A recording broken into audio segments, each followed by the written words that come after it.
Hey, beautiful.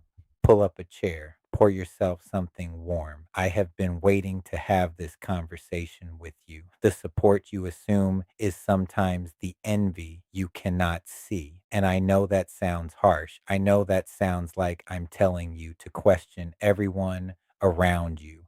But here's what I know after years of watching people navigate growth, success, and change.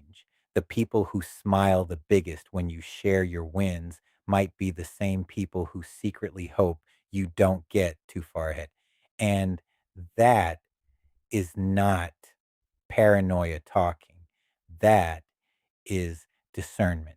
Today, we are talking about something nobody wants to say out loud, but everyone has felt the weird energy when you share good news and the response feels off. The friends who ask detailed questions about your plans, but never quite celebrate your progress. The family members who support you in theory, but find problems with every step you take in practice. I have been there. You have been there. And today we are going to unpack what is actually happening when the people closest to you perform support while secretly rooting against your success. Because the goal is not to become paranoid. The goal is to become discerning. The goal is to protect your energy and your peace while still staying open to real love and real support. So let's get into it. Here is what everyone says about this situation. You are being too sensitive. They are just worried about you, Tao. Not everyone knows how to celebrate other people.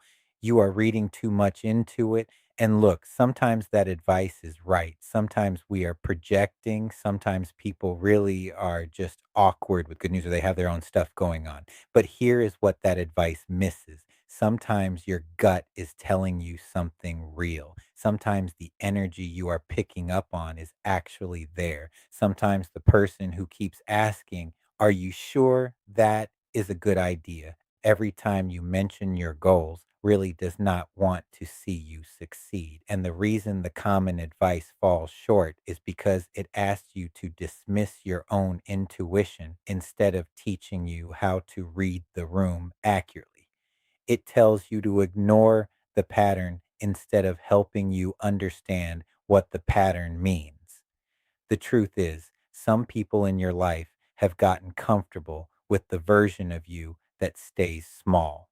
Some people have built their identity around being the successful one, the smart one, the one who has it together. And when you start growing, changing, winning, their entire sense of self gets threatened. So they perform support because that is what good people do. But underneath that performance, they are hoping you do not get too far ahead. They are hoping you stay within the bounds of who they need you to be. The internet calls this crabs in a bucket.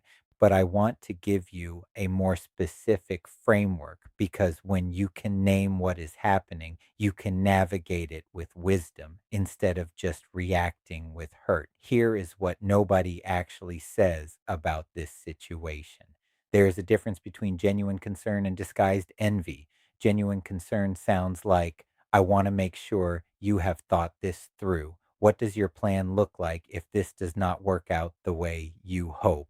Disguised envy sounds like, are you sure you are ready for that? I just do not want to see you get in over your head. You hear the difference? Genuine concern asks questions that help you think more clearly. Disguised envy plants seeds of doubt that make you question yourself. Genuine concern wants to see you succeed safely. Disguised envy wants to see you stay safe by not succeeding. And here is why this keeps happening. The people who love the small version of you have gotten something from that dynamic. Maybe they feel needed when you struggle. Maybe they feel superior when you are not doing as well as they are. Maybe your growth forces them to confront their own stagnation. Maybe they have gotten comfortable being the person everyone comes to for advice, and your independence threatens that role. And the hardest part is that these people are not evil. They are not sitting around plotting your downfall. They genuinely believe they are being supportive, but their support has conditions. Their support has a ceiling. Their support runs out the moment you start outgrowing the box they have built for you. I have seen this pattern everywhere. The friend who celebrates your small wins but goes quiet when you land something big. The family member who says they want the best for you but finds fault with every opportunity that would actually change your life. The partner who supports your dreams in theory but creates drama every time you take action toward those dreams. The colleague who cheers you on in meetings but undermines you in conversations you are not part of.